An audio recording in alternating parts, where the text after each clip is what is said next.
जब मैं 80s में 85 में मेरा शादी हुई थी, तो एक क्वेश्चन मेरे बार बार दिमाग में, उसके बाद में मेरे दिमाग में उठता था कि मोस्ट मॉडर्न वॉरशिप्स पर सर्विंग ऑफिसर्स नहीं जा सकते थे, बैन कर दिया था। जब भी कोई नया शिप आए 4 से 8 महीने के लिए उस पर बैन रहता था, सीक्रेसी रहनी चाहिए। राइटली न्यू आर्म है, न्यू आर्मामेंट, सही बात है, कोई लीक होता है कि स्टफ, ठीक है। लेकिन एक कोई राजीव गांधी थे, वो इटालियन के साथ में शादी किए और बर्मिंघम आइलैंड पे हर साल हनीमून के लिए जाते थे अपने इन लॉज के साथ में, और भारत के front line warships, submarines and aircraft carrier उनकी सर्विस में जाते थे। मेरे अपने कोर्समेट्स जो पायलट्स थे वो हेलीकॉप्टर में शिप में जाते थे और उनको वाइन सर्व होती थी वहां, क्योंकि वहां इन आइलैंड्स में आप शिप अलोंग साइड नहीं ले जा सकते, फ्लोट ही करना है उनको, क्योंकि डेप्थ जिन्हें 1000 मीटर 2000 मीटर बहुत गहरी है, एंडलेस है, तो वहां एंकर कहां लगेगा, एंकर तो जाएगा नहीं, तो द शिप्स वुड फ्लोट। सो एक ऑफिसर को विदेशी महिला से शादी करना अलाउ नहीं है, पर भारत के प्राइम मिनिस्टर को या मिस्टर अमरिंदर सिंह, कैप्टन अमरिंदर सिंह, जिसकी की जो गर्लफ्रेंड जो उनके साथ रही वो एक IAC एजेंट के साथ उनकी बेटी थी पाकिस्तान की, how do you permit this? ये कैसी डेमोक्रेसी है? तो हमने इसके खिलाफ में आवाज उठाई थी। और याद रहे वो ऑफिसर्स ने जिन्हें इन चीजों में राजीव गांधी को सपोर्ट किया था, हाँ में हाँ भरी थी, वो एडमिरल बने। एक रामदास थे, एडमिरल रामदास, वो बैकडोर से आए, जूनियर थे, उनको वहां ना दिया गया ऊपर। ओके, एक और थे जो कि जिनको सैक किया गया, पहले एक ही ऑफिसर थे नेवी चीफ के जो उसको सैक किया गया था, एडमिरल विष्णु भागवत। तो आप उनका रिकॉर्ड देखिए, वो उस काबिल नहीं थे कि उन्हें उस तरह की पोजीशन दी जाए। तो ये झटका लगा हमें, और बहुत सारे नेवी ऑफिसर्स उन दिनों में ने रेजिग्नेशन दिया था।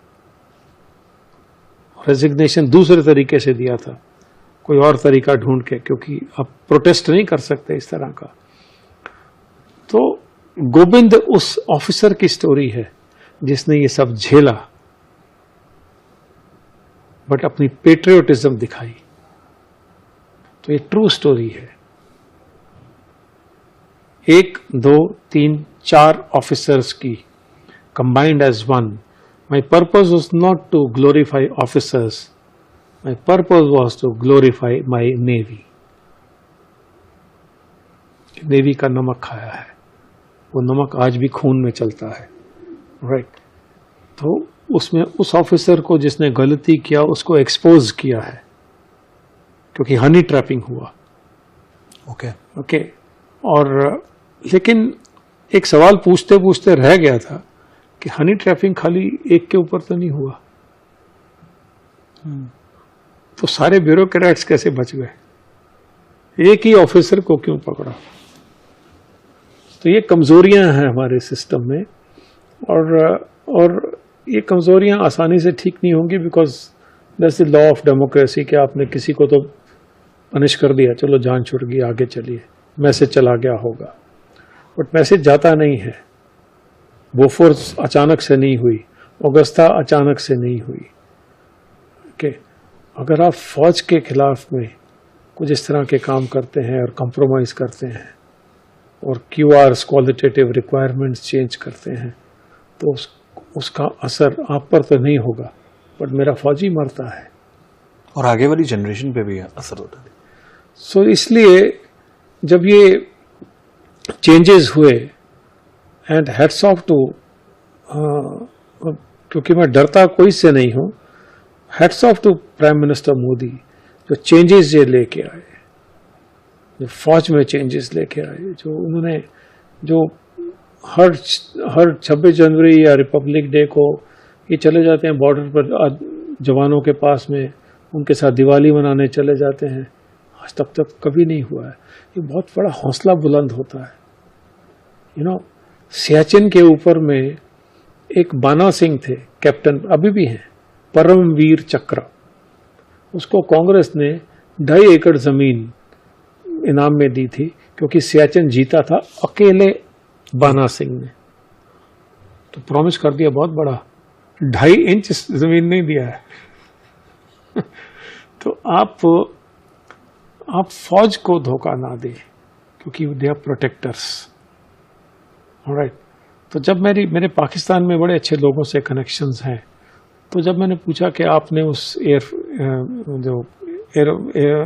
एयरफोर्स के ऑफिसर को कैसे छोड़ दिया, क्यों, क्या हुआ था, तो इस कि हम यहाँ पर भी वो शिटिंग इन आवर पैंट्स कि आप अभी अटैक कर देंगे, ये मोदी है, ये अटैक कर देगा। ऑलराइट। डरते हैं आज। तो हमने, देखिए, देश ने, भारत ने 10,000 साल पुरानी हमारी सभ्यता है, कल्चर है। हमने 100 हिंदुस्तान तो नहीं बनाए, एक ही हिंदुस्तान रहा। भारत महाद्वीप से भारत बना, छोटा हो गया लेकिन फैले नहीं।